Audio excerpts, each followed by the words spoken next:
जी अस्सलाम वालेकुम स्टूडेंट्स, कैसे हैं आप लोग? खैरियत से हैं? अच्छा जी। डॉक्टर हसन अस्करी रिजवी साहब की एक न्यूली पब्लिश्ड बुक है पाकिस्तान के अंदर पॉलिटिकल एंड कॉन्स्टिट्यूशनल इंजीनियरिंग के ऊपर। तो वो बुक जो है उसको मैंने देखा है, और वो बुक जो है वो बहुत रिकमेंडेड है तमाम सीएसएस और पीएमएस एस्पायरेंट्स के लिए। उसमें आपका पाकिस्तान अफेयर्स, करंट अफेयर्स और पॉलिटिकल साइंस का कुछ हिस्सा और इंग्लिश ऐसे के लिए भी आपको आर्ग्यूमेंट्स वहाँ से मिलेंगे। तो ये जो बुक है ये 1947 से लेके और 2024 तक कवर करेगी। और इसकी सबसे अच्छी बात यह है कि ये लेटेस्ट है, अपडेटेड है, और इस पे 2008 के बाद की जो डिटेल्स हैं वो भी अच्छी तरह मेंशन्ड है। अब ये किताब जो है, जो खुद पढ़ना चाहते हैं बहुत अच्छी बात है, लेकिन हमारा जो बुक क्लब है, जाविया बुक क्लब, वो हम चला रहे हैं। तो अब उस सिलसिले में हमने इस किताब को उस बुक क्लब में ऐड किया, और इसके ऊपर तमाम लेक्चर जो हैं वो मैं खुद डिलीवर करूंगा। और जितने भी इम्पॉर्टेंट एरियाज हैं इस किताब के, जो सेलेक्टेड चैप्टर्स हैं जो आपको ज़रूर पढ़ने चाहिए, उनकी समरी जो है वो इसी तर्ज पे मैं आपके साथ शेयर करता रहूँगा। और एक एक एपिसोड के अंदर हम एक एक इरा, एक एक पार्ट उसको कवर करते जाएंगे। हम ज़िया इरा पे बात करेंगे, भुट्टो इरा पे बात करेंगे, फिर हम 2008 से 2013 को एवेलुएट करेंगे, 13 से 18 को करेंगे, 18 से 24 को इवेलुएट करेंगे, और फिर हम करंट जो सिचुएशन है उसकी तरफ आएंगे। तो ये एक किताब जो है ये आप लोगों को मल्टीपल बेनिफिट्स दे सकती है, और आपके करंट अफेयर, पाक अफेयर और पोल साइंस के मेजर 15-20 जो टॉपिक्स हैं उनको ये ज़बरदस्त तरीके से जो है वो कवर कर सकती है।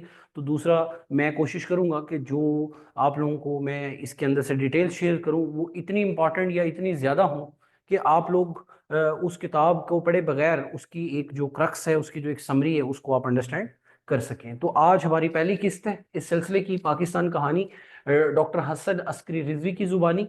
ठीक है, और जो भी ये आर्ग्यूमेंट्स होंगे ये इनकी इसी किताब से लिए गए हैं। ठीक है, और इसका पहला चैप्टर है इंट्रोडक्शन, और ये मैंने आप लोगों की सहूलत के लिए यहाँ आउटलाइन डेवलप कर दी है, ताकि, और ये कुछ पॉइंट्स भी दे दिए ताकि आपको जो है वो आसानी रहे। तो सबसे पहले इस किताब के अंदर डॉक्टर साहब ने जो है वो हमें बताया कि पॉलिटिकल जो इंजीनियरिंग है, ये हम बहुत बड़ा वर्ड यूज करते हैं कि जी पॉलिटिकल इंजीनियरिंग क्या होती है, और बहुत ज्यादा ये यूज होता है। तो पॉलिटिकल जो इंजीनियरिंग है उसको उन्होंने एक्सप्लेन किया है।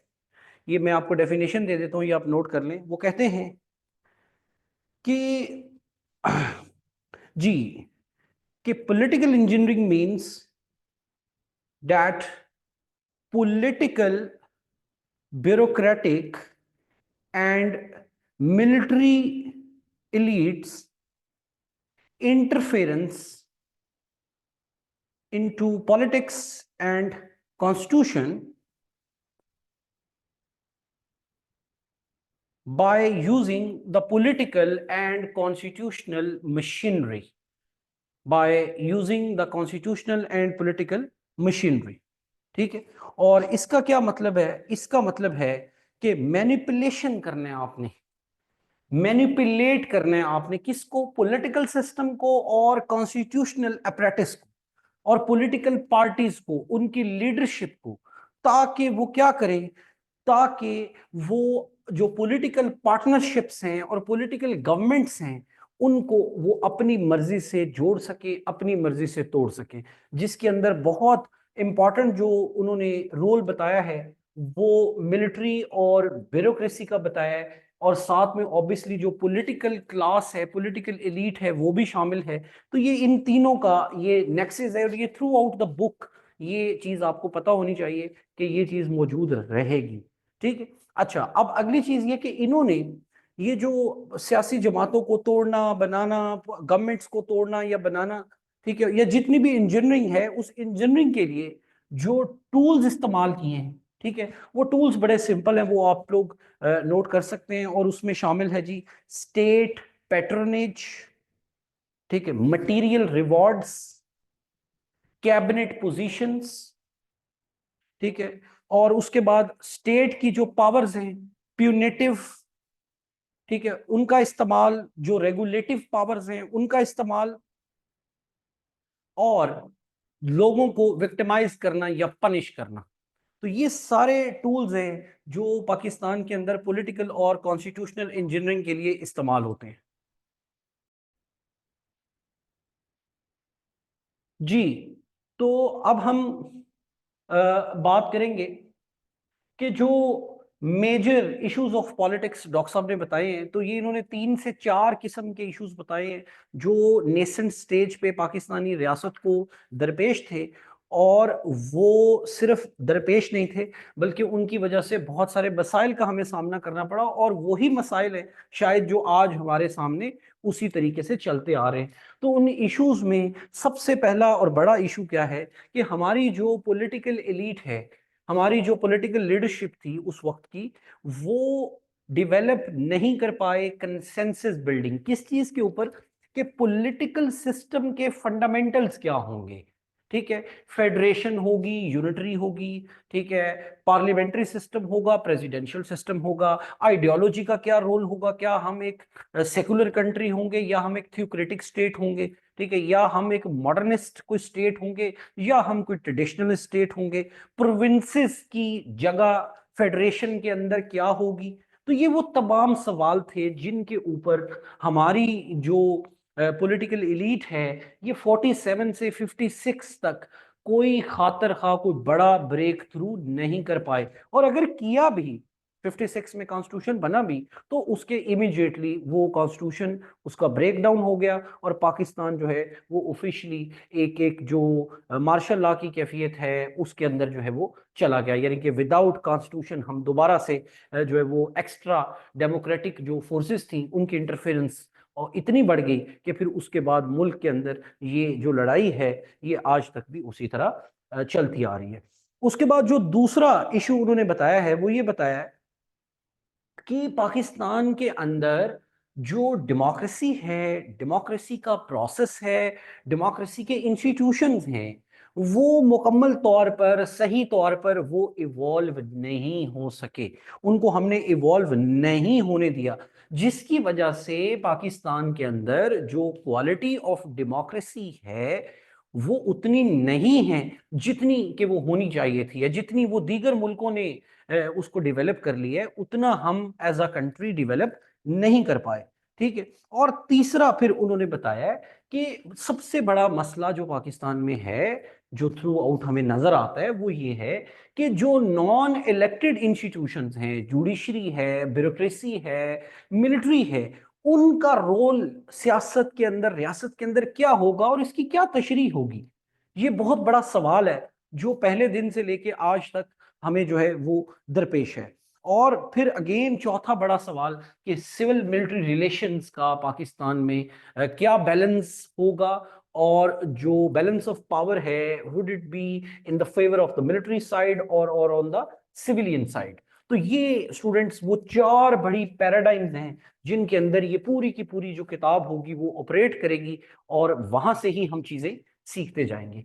और दूसरा एक और बड़ी जबरदस्त जो बात मुझे पसंद आई है कि उन्होंने इंट्रोडक्शन के अंदर ही अपना जो रीडर है उसको कैप्चर करने के लिए उसको एविडेंस दिए, उसको एग्जांपल्स प्रोवाइड किए हैं कि किस तरह ये पाकिस्तान के अंदर पॉलिटिकल एंड कॉन्स्टिट्यूशनल जो इंजीनियरिंग है ये हुई। और वहीं पर उन्होंने जहां पे 47 से 58 के दरमियान जो सर्कमस्टेंसेस हैं उनको लिखा है, और वहीं पर उन्होंने कुछ एग्जाम्पल्स जो हैं वो यहां से भी दी हैं।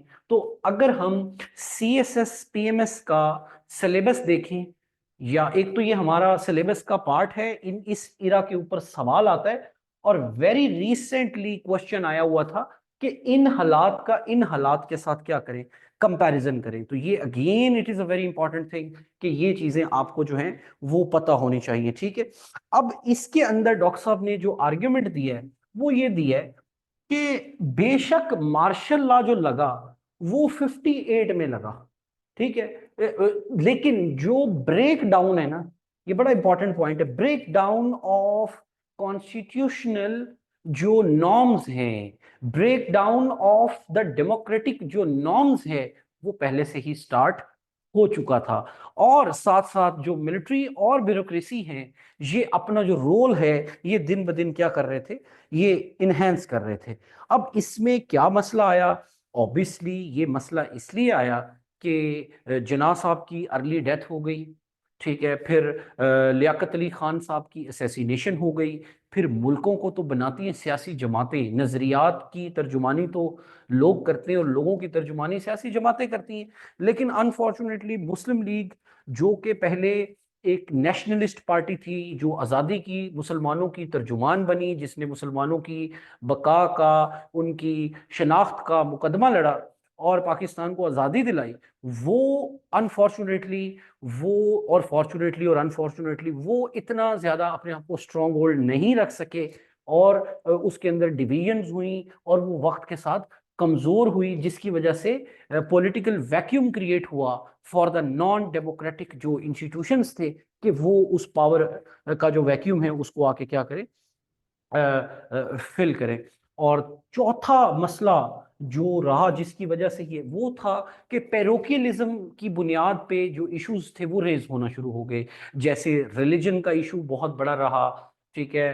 फिर पाकिस्तान के अर्ली ईयर्स में एंटी अहमदी, एंटी कादियानी जो मूवमेंट थी वो चली, ठीक है। फिर उसके अलावा जो आइडेंटिटी, एथनिक आइडेंटिटी का कार्ड है वो चला। फिर माइग्रेशन हुई, cross border two way migration हुई, ठीक है। फिर इटसेल्फ 47 का जो टाइम था वो कोई बड़ा पीसफुल टाइम नहीं था, ठीक है, बल्कि उसके अंदर बड़ी सारी वायलेंस हुई, बड़ी सारी इंसानी जान जो है, ठीक है, वो जाया हुई, ठीक है।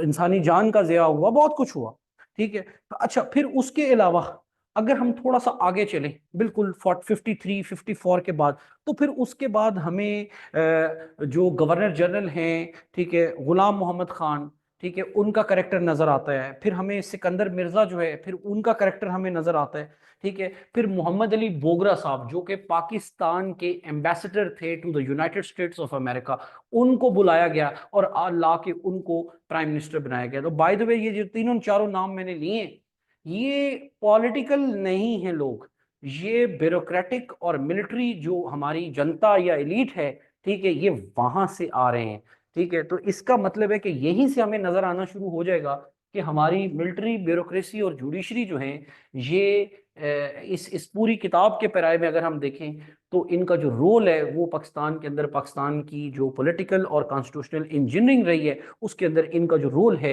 वो बड़ा सिग्निफिकेंट और बड़ा ही वर्थ जो है वो नोटिंग है। इसी तरह यहाँ इस इरा में हमें कंसेंसस नजर नहीं आया, ठीक है। पॉलिटिक्स ऑफ डिवीजन थी, पॉलिटिक्स ऑफ कन्फ्रंटेशन थी, फार्मूलाज जो है उनके ऊपर कोई इतफाक नहीं हो रहा था। ईस्ट पाकिस्तान और वेस्ट पाकिस्तान के दरमियान जो बैलेंस था वो वो नहीं आ पा रहा था। मसाइल थे क्योंकि वहाँ आबादी ज्यादा थी, यहाँ आबादी कम थी। दूसरा, वो एक सिंगल एडमिनिस्ट्रेटिव यूनिट था बंगाल, ठीक है। दूसरी तरफ जो वेस्ट पाकिस्तान था, ये चार पांच मुख्तलिफ बड़ी जो एथनिक ग्रुप्स हैं उनके ऊपर मुश्तमिल था, ठीक है। फिर इधर सूबाइयत के भी एलिमेंट, अलहदा अलहदा सूबे थे, अलहदा अलहदा एक सूबाइयत का एलिमेंट भी मौजूद था। फिर कल्चरल डिफरेंसेस भी थे, और साथ साथ एक इंटरनल इम्बैलेंस भी था। यानी कि एक तो ईस्ट और वेस्ट पाकिस्तान के दरमियान बैलेंस इम्बैलेंस था ना, और एक वेस्ट पाकिस्तान के अंदर पंजाब का और बाकी सूबे जो थे उनके दरमियान भी बहुत डिफरेंसेस।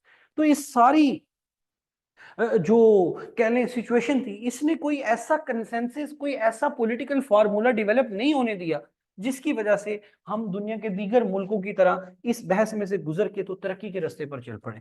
उसकी वजह है क्योंकि अगर हम इस इरा को देखें तो ये एरा को भी डॉक्टर साहब ने अपनी किताब में लिखा है कि ये एरा भी, एरा ये जो 8 से 24 का है, ये एरा भी पॉलिटिक्स ऑफ कन्फ्रंट्रेशन का एरा है, ठीक है। और इस इरा के अंदर भी हमें जो नॉन इलेक्टेड इंस्टीट्यूशंस हैं उनका रोल, ग्रोइंग रोल नजर आया है। पहले तो डायरेक्ट मार्शल लॉ था ना, बट ये बात हो रही है एल्सवायर जो सिविल जो रूल्स हैं। तो सिविल जो रूल है उसके अंदर भी हमें वक्त के साथ साथ नॉन डेमोक्रेटिक जो इंस्टीट्यूशंस हैं, अनइलेक्टेड जो इंस्टीट्यूशंस हैं, उनका रोल मैक्सिमम से मैक्सिमम हमें नजर जो है वो आता है, ठीक है। और जिसकी हमें मिसाल मिलती है कि जुडिशरी ने इस सारे इरा के दौरान 2 3 प्राइम मिनिस्टर्स जो थे उनको नहल किया।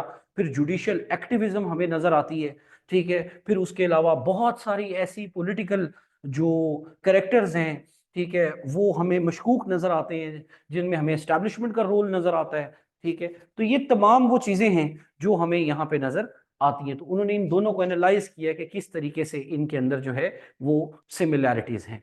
अच्छा, उसके बाद इस बुक के अंदर उन्होंने जो ब्रॉडर पाकिस्तान के अर्ली जो इश्यूज बताए हैं कि पाकिस्तान के अंदर क्यों इस इरा के दौरान पॉलिटिकल डिक्लाइन रहा और डेमोक्रेसी का डेफिसिट आया, तो उसके लिए उन्होंने रीजंस दिए हैं।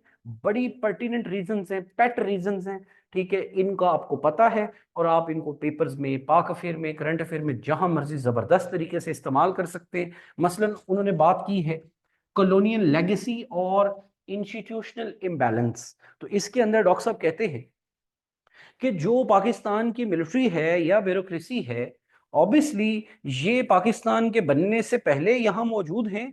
ठीक है, और ये कि इंपीरियल आर्मी के तौर पर काम उनके अंडर काम कर रहे थे। और दूसरा, जो हमारे कॉलोनाइजर्स थे, उन्होंने जो रिक्रूटमेंट की फौज की हमारे इस हिस्से से, ऑब्वियसली उन्होंने जो पंजाब है और केपी है, ठीक है, इन दोनों प्रोविंसेस को टारगेट किया और एक लार्ज जो amount of the army recruitment थी that came from Punjab and KP के, obviously some parts of Sindh as well and Balochistan, but mostly यहाँ से थी। तो इसका मतलब है कि जो मिलिट्री या आर्मी की रूट्स हैं वो कंट्री बनने से पहले एस्टैब्लिश्ड हैं। ठीक है, तो जिसकी वजह से क्या हुआ, जिसकी वजह से फिर जो दूसरे इदारे हैं, चाहे वो पार्लिमान है, चाहे वो सियासी जमातें हैं, या दीगर और जो जमहूरी इदारे हैं, वो और जो दीगर नॉन डेमोक्रेटिक इदारे हैं, उनके दरमियान एक इम्बैलेंस आ गया। तो ये जो इम्बैलेंस है, ठीक है, ये फिर throughout the history, throughout the this whole book हमें नजर आता है। ठीक है, उसके बाद वो बहुत ज्यादा इंपॉर्टेंस देते हैं अपनी किताब में लीडरशिप को। वो कहते हैं कि जनाब कायदे आजम जो थे, ठीक है, अगर वो जिंदा रहते, अगर वो 2 4 साल 5 साल और इस मुल्क के ऊपर काम कर लेते, तो चीजें डिफरेंट होती। लेकिन उनकी अनटाइमली जो डिमाइस था, उसकी वजह से हम लोग वो वाला विजन, वो क्लैरिटी, वो सिस्टम डेवलप नहीं कर पाए, जिसकी वजह से फिर हमें कॉन्स्टिट्यूशन भी हमारा डिले हुआ और हमें ऐसे लोगों की भी कमी हो गई जिनकी वजह से मुल्क आगे जा सकता था। दूसरा, उन्होंने लियाकत अली खान साहब को बताया कि लियाकत अली खान की जो असैसिनेशन थी, वो भी कंट्री के लिए एक बहुत बड़ा डायलेमा था, एक बहुत बड़ा प्रॉब्लम था, क्योंकि शायद कायदे आजम की गैर मौजूदगी में लियाकत अली खान वो आदमी थे जो कंट्री के लिए कोई ऐसा कंसेंसस, कोई ऐसा फार्मूला डेवलप जो है वो कर सकते थे। इसी तरह उन्होंने मुस्लिम लीग का बताया कि मुस्लिम लीग जो है वो कैसे एक एक आगे लेके जा सकती थी। जिस तरह हिस्टोरिकली फ्रीडम मूवमेंट के अंदर वो मुसलमानों की तर्जुमान थी, मुसलमानों के हकूक का मुकदमा लड़ रही थी, उनको आगे लेके जा रही थी, तो शायद इसी तरह मुस्लिम लीग वो प्लेटफॉर्म था जो लोगों को डिवाइड अपना यूनाइट कर सकता था, जो डिफरेंसेस को मिटिगेट करके तो एक रिकनसाइल्ड जो एक इन्वायरमेंट है वो क्रिएट कर सकता। बट अनफॉर्चुनेटली मुस्लिम लीग को अपने चैलेंजेस का सामना रहा, इंटरनल चैलेंजेस का सामना रहा, फिर दीगर और जमातें पैरेलल जो थी, एक नजरियाती इख्तलाफात, इन तमाम चीजों ने मिलके तो मुस्लिम लीग को उस हद तक स्ट्रांग नहीं रहने दिया जितना कि उनको होना चाहिए था। तो उसका जो नतीजा हमें मिलता है वो फिर ये मिलता है, क्योंकि याद रखें जब भी पॉलिटिक्स कमजोर होगी तो फिर जो दीगर इदारे होते हैं रियासती, वो मजबूत होना शुरू हो जाते हैं। ठीक है, और इसी तरह वो बताते हैं कि पाकिस्तान की जो पार्टीशन थी, एक तो वो इटसेल्फ एक वायलेंट काम था, एक्टिविटी थी। दूसरे नंबर पे फिर कश्मीर का इशू स्टार्ट हो गया, फिर इंडिया का और पाकिस्तान के दरमियान एक वो जो हॉस्टिलिटी है वो उसी वक्त स्टार्ट हो गई। तो ये सारी चीजें पाकिस्तान को जो है वो किसी पॉलिटिकल सोल्यूशन, किसी पॉलिटिकल फार्मूला से ज्यादा अपनी बका की जंग में मुब्तला कर दिया। और यही वजह है कि आज तक भी हम पाकिस्तान के बारे में मल्टीपल राइटर्स की राय पढ़ते हैं कि पाकिस्तान एक सिक्योरिटी स्टेट है। ठीक है ना, तो ये इसमें कोई वो बुराई की बात नहीं है, बिकॉज सर्वाइवल इज इंपॉर्टेंट। तो व्हेन वी सर्वाइव ना, then we thrive. If we don't survive तो we don't make the progress. तो पाकिस्तान जो है वो अपनी अर्ली ऑन स्टेज में इतने ज्यादा मसाइल थे, महाजरीन का मसला था, एडमिनिस्ट्रेशन का मसला था, पैसों का मसला था, ठीक है, फिर एक्सपीरियंस नहीं है, फिर इंस्टीट्यूशंस नहीं है, मल्टीपल मसाइल हैं। तो ऐसी शक्ल में आपको अपने से बहुत बड़ा जो एनिमी है और जिनके साथ आपकी पार्टीशन भी एक ब्लडी और वायलेंट थी, तो आपको लड़ना था और आपको उनसे फाइट बैक करना था। तो इस सूरत हाल में फिर पाकिस्तान का जो फोकस रहा वो on the survival in the form of security state. और इसी तरह जो ईस्ट पाकिस्तान और वेस्ट पाकिस्तान है, इनके दरमियान पॉपुलेशन का मसला, ठीक है, इसमें मैं आगे चल के अभी ये डिटेल में बात करनी है हमने अगली एपिसोड में कि क्या क्या इश्यूज थे, ठीक है। तो पॉपुलेशन का मसला था, एरिया का मसला था, उनके रिसोर्सेज का मसला था, ठीक है, मेजॉरिटी का असूल का मसला था, ठीक है, कौन से असूल के ऊपर मेजॉरिटी देनी है, सिंपल मेजॉरिटी पे देनी है, 1 यूनिट बनाना है नहीं बनाना। तो ये वो सारे सवाल हैं जिन्होंने बाद में ईस्ट पाकिस्तान की सेपरेशन में रोल प्ले किया। लेकिन वो कब हो रहे हैं? वो 47 से 56 के दरमियान हो रहे हैं, बिकॉज इसके ऊपर कोई भी पॉलिटिकल ऐसा कोई हम खातर खा फार्मूला डेवलप करने में कामयाब नहीं हुए भी तो वो इतना कमजोर था कि वो ब्रेक डाउन हो गया उसका, ठीक है। और यही वजह थी कि फिर पॉलिटिकल डिसकंटिन्यूटी हुई। डॉक्टर साहब ने लिखा है इसमें कि हमने फ्रीक्वेंटली प्राइम मिनिस्टर्स हमारे चेंज हुए, फ्रीक्वेंटली हमारी जो डेमोक्रेटिक इंस्टीट्यूशंस और एक्टर्स थे वो उस हिसाब से कंटिन्यू नहीं कर पाए, क्योंकि प्राइम मिनिस्टर रिप्लेस कर रहा था दूसरे प्राइम मिनिस्टर को और तीसरा चौथे को कर रहा था, और ये सिलसिला इसी तरह इस सारे एरा के अंदर चलता रहा। और आखिरी बात जो डॉक्टर साहब ने बताई है वो ये कि पाकिस्तान जो है उसके अंदर जमहूरियत के ना चलने की बहुत बड़ी वजह ये भी है कि हमारे यहाँ जमहूरी जो कल्चर है, ठीक है, वो अभी तक डेवलप नहीं हो सका। तो जमहूरी कल्चर जो है वो it takes a lot of time. और दूसरी बात ये कि हमारी हिस्ट्री, हमारी आइडेंटिटी, ठीक है, हमारे यहाँ लोग पैरोकियल जो वैल्यूज हैं, पैरोकियलिज्म जो है उसी के ऊपर अपनी जिंदगी को चला रहे होते हैं। रिलीजन इंपॉर्टेंट है लोगों के लिए, अपनी एथनिसिटी इंपॉर्टेंट है, अपनी कास्ट इंपॉर्टेंट है, ठीक है, अपनी शनाख्त इंपॉर्टेंट है। तो ये चीजें जो है ये इनका होना और उसी वजह से फिर जमहूरी जो कल्चर है उसका कम होना, ये तमाम चीजें कंट्रीब्यूट करती हैं कि हमारे मुल्क के अंदर जो है वो पॉलिटिकल डिक्लाइन और डेमोक्रेटिक जो डेफिसिट है वो क्यों है। क्योंकि जो उनकी किताब का टाइटल है कि पाकिस्तान के अंदर पॉलिटिकल और कॉन्स्टिट्यूशनल इंजीनियरिंग होती है। आई होप कि आप लोगों को एक अच्छा मेकअप, एक ओवरव्यू वो मिल गया है, ठीक है। और ये सिलसिला पहली किस्त आज आगाज हो गया है। ये इसी तरह हम लोग जो है और डिटेल में, अभी तो ये आज तो ओपनिंग लेक्चर था ना, ताकि मैं सारा कवर कर दूं कि ये चार चीजें की डिस्कशन है, ठीक है। तो थोड़ी लंबी वीडियो हुआ करेगी और जिसमें हम जो भी इरा लेंगे उसके ऊपर हम कंप्लीट एक जो लेक्चर और नोट्स की फॉर्म में वो चीज़ आप तक पहुंच जाएगी, ठीक है। Thank you very much and I hope कि यू लाइक्ड इट। और इंशाल्लाह ये इसी तरह 5-7 एपिसोड्स के अंदर हम पाकिस्तान की पूरी हिस्ट्री डॉक्टर साहब की जुबानी कवर करेंगे। थैंक यू वेरी मच, अपना ख्याल रखें। Thank you very much.